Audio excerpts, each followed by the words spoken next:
Hello aspirant, welcome to my channel Gift of the Gap to ICDS previous year solve part 3 এর আগে কিন্তু আমরা দুটো part করিয়ে দিয়েছি। সেখানে কিন্তু 2013 সালের কিন্তু কোশ্চেনে নিয়ে আমরা আলোচনা করেছি। সেখানে কোশ্চেনগুলো কিন্তু ইংলিশে ছিল, তাই জন্য আমাদের সাবস্ক্রাইবার অনেকেই কিন্তু রিকোয়েস্ট করেছিল যে বাংলা স্যার কোশ্চেন আনুন। তাই জন্য কিন্তু আর এটা পশ্চিম মেদিনীপুর জেলা ICDS এর লাস্ট এক্সাম হয়েছিল। সেই পশ্চিম মেদিনীপুর জেলা ICDS এর লাস্ট এক্সামে কি কি এসেছিল কোশ্চেন এবং তার কোশ্চেন সলভ নিয়ে, কোশ্চেন প্যাটার্ন নিয়ে কিন্তু আজকে ভিডিওতে আলোচনা করব। ভিডিওটি ভালো লাগলে অবশ্যই লাইক, শেয়ার এবং কমেন্ট করবেন এবং আমাদের গিফট অফ দ্য ক্যাপিটাল চ্যানেলে সকালে রিক্রুটমেন্ট নোটিফিকেশন থেকে সকালে কারেন্ট অ্যাফেয়ার্স এর প্রিপারেশন এবং বিকেলে ম্যাথ রিজনিং প্রিপারেশন থেকে জিএস এর প্রিপারেশন যদি আপনাদের ভালো লেগে থাকে তাহলে অবশ্যই চ্যানেলটিকে কিন্তু সাবস্ক্রাইব করে বেল আইকনটা প্রেস করে দেবেন। তো চলুন শুরু করা যাক। আইসিডিএস প্রিভিয়াস ইয়ার সলভে অঙ্গনওয়াড়ি, এটা হলো আইসিডিএস পশ্চিম মেদিনীপুর জেলা আইসিডিএস প্রিভিয়াস ইয়ার যেটা এসেছিল 3 ঘন্টার পরীক্ষা হয়েছিল, পূর্ণমান ছিল 90 মার্কসের পরীক্ষা ছিল। সেখানে একটা এসে এসেছিল প্রথমে মাতৃভাষা প্রবন্ধ লিখ, অর্থাৎ মাদার টাং, আপনার যা মাদার টাং আছে সেই মাতৃভাষা আপনার সে একটা এসে লিখতে হবে। কি টপিকের ওপর? টপিকটা হলো কন্যা সন্তানদের জন্য বিভিন্ন সরকারি প্রকল্প থাকা সত্ত্বেও কন্যা সন্তানদের বাল্য বিবাহ পুরোপুরি বন্ধ হয়নি, এর কারণ ও প্রতিকার। আমি ইংলিশেও বলে দিচ্ছি। Girls child marriage could not be prevented completely despite bringing goods of number of government scheme for them, reason and remedies জানতে চেয়েছি। ইংলিশ 20 মার্কসের এসেছিল, তার মধ্যে কিছু ট্রান্সলেশন দিয়েছিল এবং অ্যাপ্রোপ্রিয়েট প্রিপোজিশন আর্টিকেল দিয়েছিল। আর্টিকেল আর আমাদের অ্যাপ্রোপ্রিয়েট প্রিপোজিশন দিয়েছিল, ফ্রেজাল ভার্ব দিয়েছিল, সিনোনিম দিয়েছিল, অ্যান্টোনিম দিয়েছিল। এইগুলো গিয়ে ইংলিশ কোশ্চেনটা কিন্তু সম্পূর্ণ সলভ করে দেবো। আজকে কিন্তু আমরা সাধারণ জ্ঞানের যে পার্টটা আছে সেই সাধারণ জ্ঞানের পার্টটা কিন্তু সলভ করাবো। নেক্সট আমরা জনস্বাস্থ্য পুষ্টি, তারপরে এসেছিল 15 মার্কসের কোশ্চেন এসেছিল। 15টা কোশ্চেন এসেছিল, 1 মার্কস প্রত্যেকটা মান হলো গিয়ে 1। জনস্বাস্থ্য, পুষ্টি ও নারী সংক্রান্ত বিষয় থেকে কিন্তু কোশ্চেনগুলো এসেছিল, এগুলো কিন্তু সলভ করে দেবো। নেক্সট এসেছিল পাটিগণিত, এটাই লাস্ট। পাটিগণিত এসেছিল টোটাল 10টা পাটিগণিত এসেছিল 2 মার্কস করে, এই হলো গিয়ে 20 মার্কস টোটাল পাটিগণিত। এই হলো টোটাল 90 নম্বরে কিন্তু পরীক্ষা হয়েছিল। তো আছে কিন্তু সেটারই আমরা জিকে যেই পার্টটা আছে, অর্থাৎ সাধারণ জ্ঞান যেই পার্টটা আছে সেই সাধারণ জ্ঞানের পার্টটা কিন্তু সলভ করিয়ে দিচ্ছি। নেক্সট কিন্তু ইংলিশ, ম্যাথ সবকটা কিন্তু আমরা পার্ট সলভ করিয়ে দেওয়া হবে। তা প্রথমেই দেখতে পাচ্ছি যে আমাদের দেখতে পাচ্ছেন যে পানিপথের দ্বিতীয় যুদ্ধ কোন সালে হয়েছিল। তো সেকেন্ড ব্যাটল অফ পানিপথ 1556 সালে হয়েছিল, নভেম্বরের 5 তারিখ। আকবরের সাথে কিন্তু হিমু বিক্রমাদিত্যের হয়েছিল সেকেন্ড ব্যাটল অফ পানিপথ। কিন্তু এখানে উত্তরটা হতো 1556 সালে। ঠিক আছে, আমি একটা এক্সট্রা একটু লিখে রেখেছি। এবং যদি এখানে যদি ফার্স্ট ব্যাটল অফ পানিপথ, এটা আপনাদের সুবিধার্থে first battle of Panipat, first battle of Panipat, পানিপথের প্রথম যুদ্ধ কবে হয়েছিল? না, 1526-এ কিন্তু পানিপথে প্রথম যুদ্ধ হয়েছিল। কার সাথে হয়েছিল? ইব্রাহিম লোদি আর বাবর। ইব্রাহিম লোদি আর হলো গিয়ে বাবরের মধ্যে কিন্তু ফার্স্ট ব্যাটল অফ পানিপথ হয়েছিল। ঠিক আছে।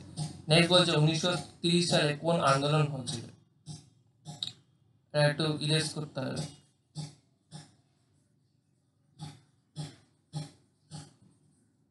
1930 সালে বিখ্যাত সেই আন্দোলন আমরা সবাই জানি যে 1930 সালে কোন আন্দোলন হয়েছিল। যে না, 1930 সালে কিন্তু 12ই মার্চ 1930 ডান্ডি অভিযান হয়েছিল। ঠিক আছে, 12ই মার্চ 1930 কি হয়েছিল? না, ডান্ডি অভিযান।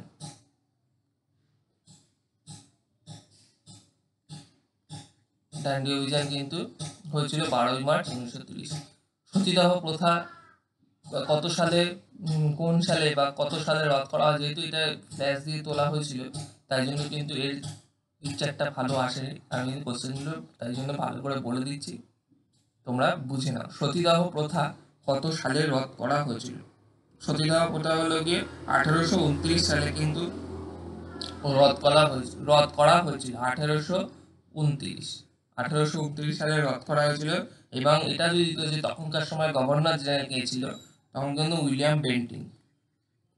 উইলিয়াম বেন্টিং কিন্তু তখনকার সময় কিন্তু গভর্নর জেনারেল ছিল, যখন না কিনা সতীদাহ প্রথা কিন্তু রদ করা হয়েছিল। ঠিক আছে, নেক্সট বলছে বঙ্গদর্শন পত্রিকার সম্পাদক কে ছিলেন? এটা একটু মনে হয় লেস জুম করলে দেখি। বঙ্গদর্শন পত্রিকার সম্পাদক কে ছিলেন? বঙ্গদর্শন বঙ্কিমচন্দ্র চট্টোপাধ্যায় কিন্তু আমাদের বঙ্গদর্শন, আমি এখানে অ্যান্সারটা লিখে দিলাম, বঙ্কিমচন্দ্র চ্যাটার্জি। বঙ্কিমচন্দ্র চ্যাটার্জি বা চট্টোপাধ্যায় কিন্তু বঙ্গদর্শন পত্রিকার সম্পাদক ছিলেন। ভারতে গম উৎপাদন প্রথম স্থানাধিকারী রাজ্য কোনটি? গম উৎপাদন কিন্তু ইউপি অর্থাৎ উত্তরপ্রদেশে কিন্তু হাইয়েস্ট গম উৎপাদন হয়। আখ উৎপাদন, সুগারকেনও কিন্তু ভারতে ইউপি উত্তরপ্রদেশ কিন্তু আখ উৎপাদনেও কিন্তু উৎপাদনের জন্য প্রথম স্থানাধিকারী রাজ্য ইউপি। আখ গম দুটোই। ঝুলন গোস্বামী কোন খেলার সাথে যুক্ত? ঝুলন গোস্বামী কিন্তু সবাই জানি আমরা ক্রিকেটের সাথে কিন্তু যুক্ত, ক্রিকেট খেলার সাথে কিন্তু ঝুলন গোস্বামী যুক্ত। ডিউস কথাটি কোন খেলার সাথে যুক্ত? কিছুদিন আগে মোটর ভেহিকলস ইন্সপেক্টর হয়ে দিয়েছিল এই কোশ্চেনটা। ডিউস আমাদের কিন্তু ব্যাডমিন্টন খেলার সাথে কিন্তু ডিউস কথাটাই যুক্ত। পশ্চিমবঙ্গ সরকারের প্রথম তীরন্দাজি একাডেমি কোথায় অবস্থিত? এটা কিন্তু আমাদের ঝাড়গ্রামে কিন্তু গড়ে তুলেছে। ঝাড়গ্রাম স্টেডিয়ামে কিন্তু যেটা হয়েছে, সেই ঝাড়গ্রাম স্টেডিয়ামে কিন্তু পশ্চিমবঙ্গ সরকার প্রথম তীরন্দাজি একাডেমি গড়ে তোলা হয়েছে। নেক্সট বলছে ধর্ম নিরপেক্ষ ও সমাজতান্ত্রিক কথা দুটি সংবিধানে কোন সংশোধনী দ্বারা ঢোকানো হয়েছে? ধর্ম নিরপেক্ষ অর্থাৎ সেকুলার এবং সোশ্যালিস্ট, এই কথা দুটি কিন্তু সংবিধানের 42তম সংবিধান সংশোধনী। এটা কিন্তু আমাদের কনস্টিটিউশনের কোশ্চেন। কনস্টিটিউশনের উপর কিন্তু আমরা প্রত্যেকটা চ্যাপ্টার ধরে ধরে কিন্তু ভিডিও দিয়ে দেবো, বুঝিয়ে দেবো ইন ফিউচারে, তো থাকছেই তোমাদের। সেরকম কনস্টিটিউশন নিয়ে এখন তোমাদের কোনো চাপ নেই। 42তম সংবিধান সংশোধনী। এছাড়া কিন্তু আমাদের বুকস অথর কিন্তু আমাদের রেকমেন্ডেশন করা হয়ে গেছে প্লেলিস্ট থেকে, কিন্তু তোমরা দেখে নিও যে কি কি বই পড়তে হবে আইসিডি সুপারভাইজারের জন্য। ধর্মনিরপেক্ষ সমাজতান্ত্রিক কথা দুটি সংবিধানে কোন সংবিধানে ঢোকানো? 42তম সংবিধান সংশোধনীকে আমরা মিনি কনস্টিটিউশনও বলে থাকি। ঠিক আছে, মিনি কনস্টিটিউশন বলা হয় 42তম সংবিধান সংশোধনীকে। নাগরিকদের মৌলিক কর্তব্যগুলি সংবিধানের কোন ধারায় বর্ণিত আছে? 51 রেতে কিন্তু 51 এই ধারাটা হলো কি 51 এই ধারায় কিন্তু আর্টিকেল 51 এতে বর্ণিত আছে। কটা ফান্ডামেন্টাল আমাদের ফান্ডামেন্টাল ডিউটিস আছে, ফান্ডামেন্টাল ডিউটিস মৌলিক কর্তব্য বুঝিয়েছে। টোটাল কিন্তু 11টা ফান্ডামেন্টাল ডিউটিস বা মৌলিক কর্তব্য রয়েছে। ভারতের রিজার্ভ ব্যাংক কোন সালে প্রতিষ্ঠিত হয়? আমরা সবাই জানি 1 এপ্রিল কিন্তু 1935 সালে 1935 সালে 1 এপ্রিল ঘোষিত করা হয়। ভারতের প্রথম জনগণনা কত সালে হয়েছিল? এক্ষেত্রে বলা উচিত ভারতের জনগণনা কিন্তু 1872 শুরু হয়। ঠিক আছে, 1872 কিন্তু অর্থাৎ স্বাধীন ভারতের ইন্ডিপেন্ডেন্সের পর কিন্তু স্বাধীনতার পর কিন্তু 1951 সালে শুরু হয়। 1951 সালে কিন্তু জনগণনা শুরু হয়। ঠিক আছে, স্বাধীন ভারতে 1951 এবং প্রথম শুরু হয় কিন্তু 1872। ঠিক আছে, এই দুটো কিন্তু ভীষণ ইম্পর্টেন্ট কোশ্চেন, পরীক্ষায় রিপিট হওয়ার চান্স আছে। ন্যাশনাল ভোটার্স ডে কবে পালিত হয়? আমরা কিন্তু কারেন্ট অ্যাফেয়ার্স সিরিজের যে সাবজেক্ট সেখানে কিন্তু প্রত্যেকটা ডে নিয়ে কিন্তু আলোচনা করছি। কারেন্ট অ্যাফেয়ার্স কিন্তু ভীষণ গুরুত্বপূর্ণ। তোমরা দেখে মোটর ভেহিকল ইন্সপেক্টরও কিরকম কারেন্ট অ্যাফেয়ার্স দিয়ে দিয়েছে। যাই হোক, ন্যাশনাল ভোটার্স ডে আমাদের কবে পালিত হয়? না 25শে জানুয়ারি কিন্তু ন্যাশনাল ভোটার্স ডে 25 জানুয়ারি পালন করা হয়। আন্তর্জাতিক নারী দিবস 8ই মার্চ, চিনাগো আমরা বলেছি। ইন্টারন্যাশনাল ওমেন্স ডে 8ই মার্চ, ইন্টারন্যাশনাল ওমেন্স ডে কিন্তু 8ই মার্চ পালন করা হয়। ভারতীয় চলচ্চিত্র জগতের সর্বোচ্চ সম্মান অ্যাওয়ার্ডগুলো কিন্তু ভীষণ ইম্পর্টেন্ট। চলচ্চিত্র দাদা সাহেব ফালকে অ্যাওয়ার্ড কিন্তু ভারতীয় চলচ্চিত্র জগতে সবচেয়ে বড় সম্মান হলো গিয়ে দাদা সাহেব ফালকে। কিন্তু সবচেয়ে বড় অ্যাওয়ার্ড। ঠিক আছে, পশ্চিম মেদিনীপুর জেলায় কটি গ্রাম পঞ্চায়েত আছে? পশ্চিম মেদিনীপুর জেলায় কিন্তু টোটাল 290টি গ্রাম পঞ্চায়েত আছে।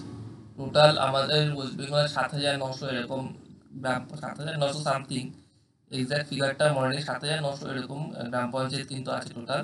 সেখানে 290 জন পশ্চিম মেদিনীপুর জেলায় গ্রাম পঞ্চায়েত আছে 290। ত্রিস্তর পঞ্চায়েত ব্যবস্থায় মহিলাদের জন্য কত আসন সংরক্ষণ আছে? 50%, অর্থাৎ অর্ধেক 50% কিন্তু আসন সংরক্ষণ আছে ত্রিস্তর পঞ্চায়েত। ত্রিস্তর পঞ্চায়েত প্রথমবার কোথায় চালু হয়েছিল? রাজস্থান। এটা কিন্তু এক্সট্রা কোশ্চেন যে রাজস্থান ফার্স্ট কিন্তু ত্রিস্তর পঞ্চায়েত 3 টায়ার পঞ্চায়েত চালু করা হয়েছিল। আইসিডিএস কথাটি এর আগেও আমরা বলেছি। আইসিডিএস পুরো কথাটি অর্থ হলো গিয়ে আমাদের ইন্টিগ্রেটেড চাইল্ড ডেভেলপমেন্ট সেমিনার, ঠিক আছে? ইন্টিগ্রেটেড লিখে দিচ্ছি এখানে, ইন্টিগ্রেটেড চাইল্ড ডেভেলপমেন্ট